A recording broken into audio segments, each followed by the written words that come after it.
Ir čia toks greitas update'as mano prieš tai padarytam video apie TBS Agent Lua skriptą.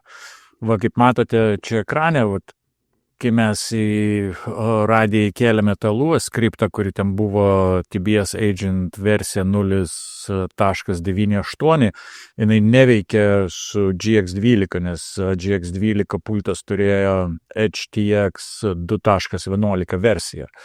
Ir mes, kaip buvom į GitHubą nuėję, ten rašė, kad Agent Lua skriptą, kurie Team Black Sheep dar nepadarė naujo skriptą, kuris veiktų su HTX 2.11. Bet pamačiau šitą komentarą, čia prieš kelias dienas, vakar netgi, man atrodo, kad 0.99 jau veikia su RLS, nauja versija išėjo.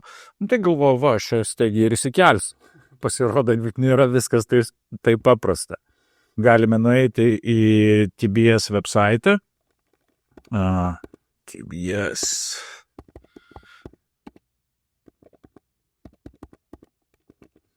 Aš įdėsiu visus šitus linkus ir atsakysime, atrodo, į kurį čia geriausiai eiti linką. Tiesiog įvesime Agent Light, jie dažniausiai tenai, tvarkoj viskas, paspaudžiam Downloads.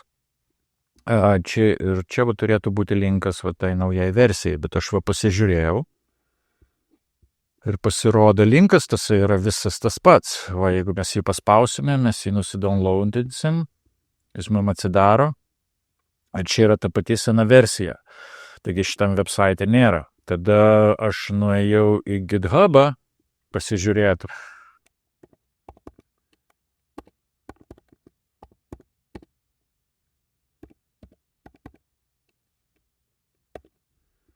Į GitHubą ten, kur, visi tie kodo kūrėjai gyvena ir taip toliau, nueinam į šitą linką. Vienintelį linkas su 0.99, ką galėjau internete rasti, buvo šitas puslapis. Ir mes, atrodo, jį prieš tai žiūrėjom, bet čia dabar dar papildomų komentarų atsirado, kad pasirodo, yra jau tas kodas TBS Agent Light version 0.99, yra Lua 5.3, taip toliau. Ir čia parašyta, kad šitas ten yra dvi versijos, šito TBS Agent Light 0.99, kad žmonės, kurie naudojasi dar su sena HTX versija HTX 10 ar 2.10.6 turi naudotis TBS Agent Lua versija 5.2 ir HTX 2.11 reikia naudoti 5.3. Bet, gerai, bet tai kur tas kodas, kaip jį rasti, ar ne? Ir parašyta TBS has now published TBS Agent Light, kad jau jie paleido tą kodą, bet mes buvom į jų website nuėję ir ten, ta prasme, nieko nėra. Ir paskutinis komentaras, kur čia radau, čia žmogus parašė, kad reikia įvesti šitą linką, tik tai ten numerį pakeisti, arba jisai įdėjo jau naują linką čionai. Bet žiūrėkit, kas įvyksta paspaudus šitą linką. Aš paspaudžiu ir čia nieko nėra. Ir aš ten ieškoju visur, nieko negalėjau rasti.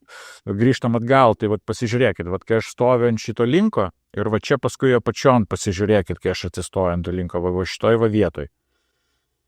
Pasirodo, šitas linkas, nors toks tekstas įrašytas, bet apačioje linkas sako github.com htx, ten, kur mus ir nuveda šitas issues URL. Paspaudžiam, tai būtent šitas linkas atsidaro. Tai aš galvą laužiau, kaip čia padaryti, pasirodo, reikia paprasčiausiai paimkite ir pažymėkite jį, nukopijuokit, padarykit copy. Ir dabar atidarykit, galima atidaryti naują puslapį ir įveskit šitą būtent patį linką tekstą. Nespauskit jį, bet įveskite šitą tekstą. Ir spaudžiam pas ir spaudžiam zip. Ir atidarė man šitą, įmetė man šitą failą. Tai spaudžiam man šitą failą, atidarė man jį iš karto, čia šitas failas buvo, jį atzipino man iš karto ir tos dvi versijos, TBS Agent Light 0.99.5.3 ir TBS Agent Light 0.99.5.2. Tai žmonės, kurie jau turi HTX 2.11, pasiimkite šitą failą, Ir čia praktiškai tvarka, kaip jį įsikelti į savo SD kortelę, yra visiškai ta pati.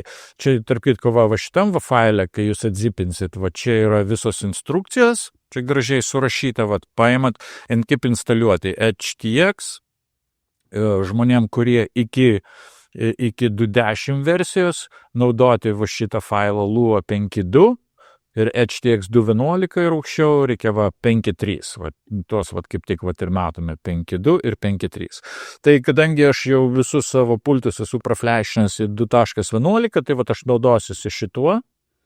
Ir mes tada pabandysim iš karto įmesti šitą Lua skriptą į mano TX16. Aš išėmiau SD kortelę, nes viskas greičiau, įdėjau card readerį, bet jūs galite lygiai taip pat tiesiog prijungti radiją. Žiūrėkit, kad radija būtų jungta, kortelė viduj, prijunkite savo USB kabelį. Su TX16 vėlgi, kaip minėjau, kad turėtumėte originalų kabelį, kur yra USB-A to USB-C, tai USB-C jungiasi į jūsų radiją, jūs kai jungsite, ten atsidarys jums langas ir žiūrėkite, būtinai pasirinkite tą opciją USB Storage SD. Tai paspaudžiat tą ir tada žiūrėkit, prisijungsit. Čia mano lat, aš jau kortelį savo card readerį jungiau. Aš dar atsidarysiu naują Finder window. Ir pačioj pas mane atsidarys mano SD kortelė. Radiomaster TX16, aš atsidarau.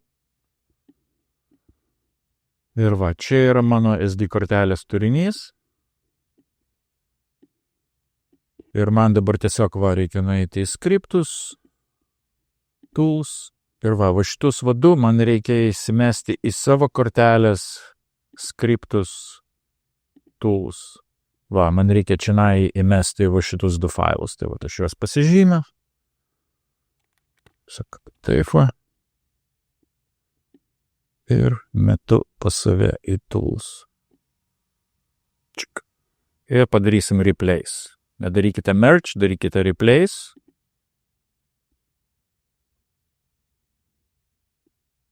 Irgi replace. Turėtų tuoj man įmest čia. Ir man įmetė TBS Lite. Ir TBS Lua. Tai čia, kurie turi pultus, kur tik tai yra tekstinis, juodai baltas ekranas, jums daugiau nieko daryti nereikia. Dabar tie, kurie turi tuos spalvotus touchscreenus, dar galite ten tą widgetą įsidėti. O čia yra widgets. Ir TBS Agent Lite. Ir čia būtent, kur tos instrukcijos yra, galima greitai paskaityti. Jį reikia įdėti į widgets šitą folderį. Tai mes tada nueinam čia, pasirenkam widgets, ir šitą mes įdėsime mūsų widgets folderį. Jisai pas mus čianai. Ir aš tada pasiimsiu ir įmesiu į čia. Ir iš principo šitą mes galime ištrinti, nes čia yra senas, mums jau jo nereikia. Galime paimti ir išmesti. Pasilikite tą naują. Nes čia net ir pavadinimas kitoks. Ir iš principo daugiau nieko daryti nereikia. Tiesiog ateinate ir atsijungiate. Ir dabar aš jungsiu radiją ir pažiūrėsim, ar pas mus viskas veikia. Dabar mes greitai patikrinsim, ar mūsų tie TBS Agent skriptai veikia ant pultų. Aš praflešinau GX12, irgi jisai turi tekstinį meniu. Einam į mygtuką. Mūsų TBS Agent 099 yra. Spaudžiam jį. Jokių error message'ų nėra. Pas mus rodo GX12 vidinį sustuvą. Ir visas meniu yra. Galime dar patikrinti. Šitas patogumas, kad galite matyti visas opcijas. Aš galvoju, pakeisiu į standard.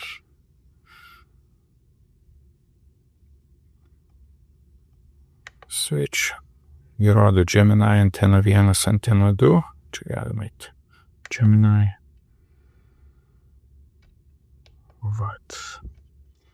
Tvarkoj, šitas pas mus veikia. Jokių problemų nėra. Dabar patikrinsime mes mūsų TX16.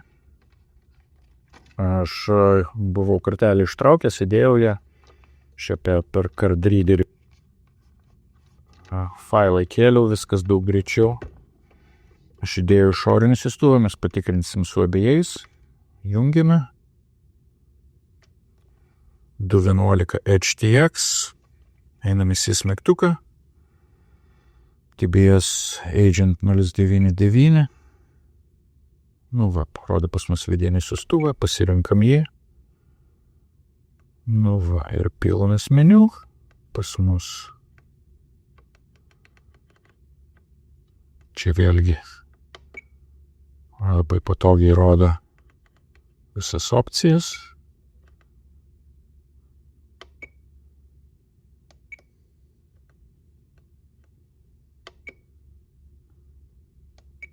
Va.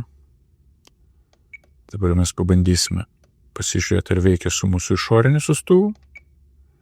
Mes pakeisime modelio siųstuvą, vidinį išjungsim.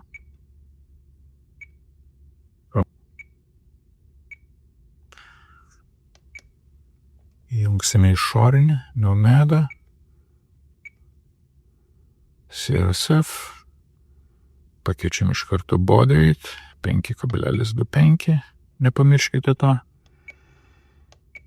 Išeinam, einam į SIS, TBS Agent, ir parodo. Čia taip, kaip paspaudus, čia dar padaro refreshą dažnai. Modelio mygtukas, jo. O jūs, pavyzdžiui, jeigu kažką pakeičiat, kažkas atsakysime 102 full, galite padaryti, va čia va tie ženkliukai reiškia refresh, galima dar kartą padaryti. Tai va, viskas veikia su abiejais siųstuvais.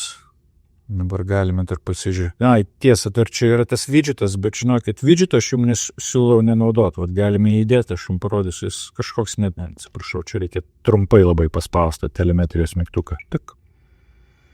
Tada galime tą widgetą įdėti. Šitą lauką, sakysim. Čia va turėtų būti tas widgetas TBS Agent kažkur tai. Mes į kortelę, kur įdėjome. O va. Widget folderį. Čia rodo tik koordinatės, ta prasme, kur šitas widgetas stovės. O tai matote, jisai dabar stovi čianai. Mes jį galime, sakysim, pakeisti į 20. O šitą galima pakeisti 50. Pamatysit, vat, jisai pasitrauks.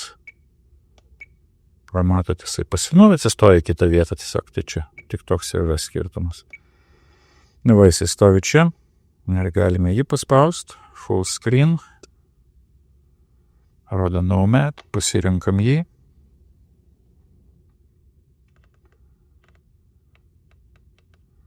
Jisai veikia, bet problema yra tai, kad jeigu vat, mes pakeisime mūsų siųstuvą, šitą plaukit, aš pirmą išjungsiu.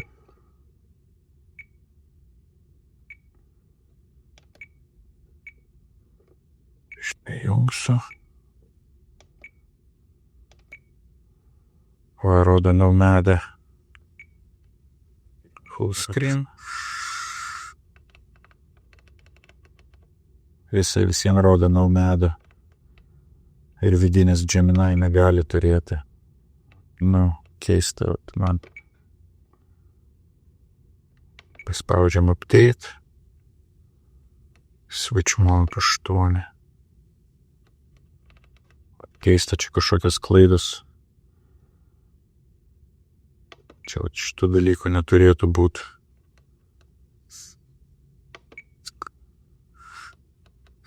Dar rodo bendus, jisai pas mus vidinis įjungtas, matas, išorinis yra išjungtas Nomadas, jis mums rodo X modus kažkodėl tai. Čia kažkas dar neatidirbta. Ir va čia matote, čia kažkokios klaidos. Tai tikrai siūlau to widgetu per daug nesinaudoti. Aš jį tiesiog iš karto ištrinsiu.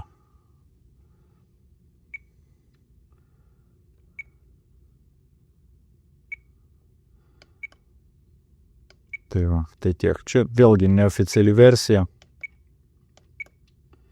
dėl to matytas widgetas dar ne iki galo atidirbtas. Tai va, tikiuosi buvo naudinga. Ačiū @Nerijus, kuris padarė šitą komentą. Iki kito karto.